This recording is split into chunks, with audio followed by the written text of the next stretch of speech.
Il y a des églises qui enseignent qu'une femme chrétienne ne peut pas porter un pantalon. Et il y a des chrétiens qui sont troublés à ce sujet.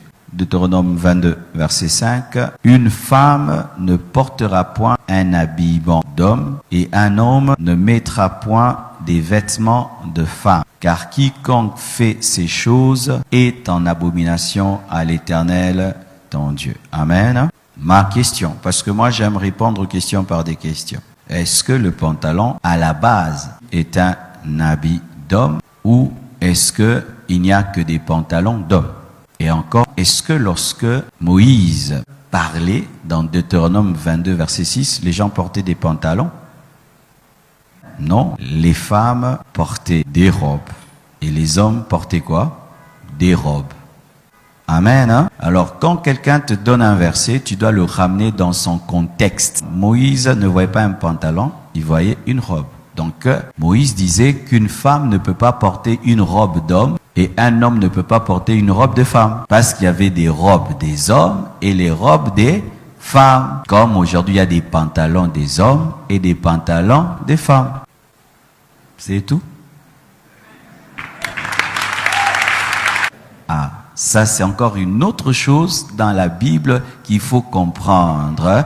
Il y a aussi la place de la culture juive dans la Bible. Voici maintenant. En ce temps-ci, dans notre culture, la robe, particularité la femme, le pantalon, particularité l'homme, mais il y a aussi des endroits où les hommes portent des robes. Au Sénégal, en Côte d'Ivoire, au Nigeria.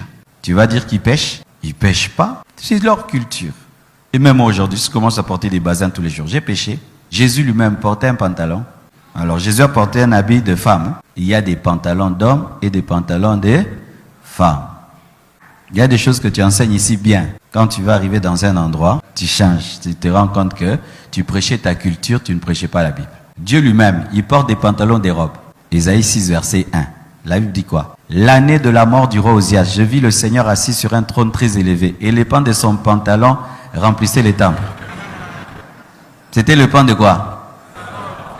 La femme à la perte de sa avait touché les pantalons de Jésus, la robe de Jésus.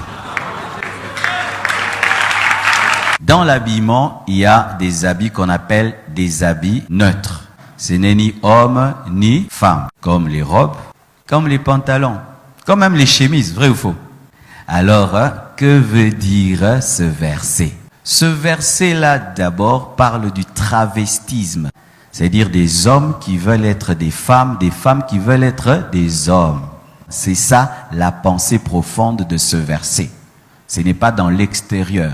Parce qu'une femme peut porter cette veste. Vrai ou faux? Donc ma soeur, un jour tu achètes cette veste, là tu la portes, et puis tu as péché.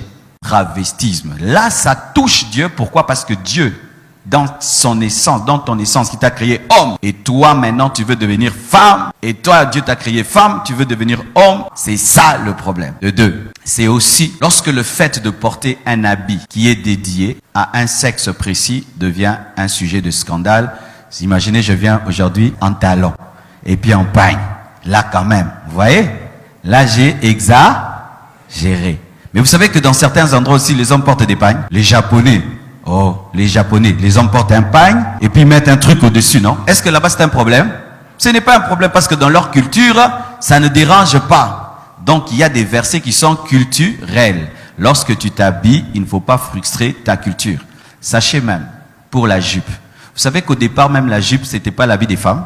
La jupe, c'était l'habit des militaires et l'habit des sportifs. Regardez même les films quand on parle d'Athènes, les gens qui courent, ils avaient des jupes.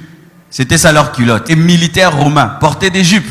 Jusqu'aujourd'hui en Écosse, il y a quoi? La jupe est écossaise. Qui est portée par qui? Des hommes.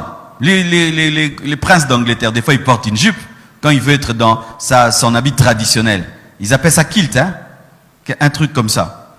Et en Écosse, un homme qui porte une jupe, il n'y a pas de problème. C'est leur culture. Donc, qu'est-ce que je conseille en matière de pantalons aux femmes? Ne portez pas des pantalons qui vous serrent. Parce que ça devient de l'indécence. Ce n'est pas le problème du pantalon, mais c'est le problème que ça te serre. 1 Timothée 2, verset 9, la Bible dit « Je veux aussi que les femmes, vêtues d'une manière décente, avec pudeur et modestie, ne se parle ni de tresses, ni d'or, ni de perles, ni d'habits somptueux. La pensée de Dieu, c'est la décence. Quand ton pantalon est décent et il est pudique, il n'y a pas de problème. Mais aussi, si tu n'as pas besoin d'en porter, tu te contentes des pagnes, des robes et des jupes, tant mieux, continue ainsi. Tout ce qui se fait sans conviction est un péché. Il y a d'autres choses, tu sens que ce genre d'habit ne passe pas. Comme il y a des femmes, elles ne portent jamais de jupes, elles portent que des robes. D'autres femmes qui portent que des pagnes. Alors maman, continue ainsi. Mais je ne veux pas te dire sur base que c'est un péché que tu portes un pantalon, mais ça c'est ta conviction, la manière dont Dieu te dirige et te conduit. Amen. Hein? Deuxième question, le port du voile. Prenons le verset qu'une femme doit prier la tête voilée. Même si tu as péché, on ne peut pas se serrer les mains, mais si on se serre les coudes, ça va aller. Non, je ne mourrai pas, je vivrai.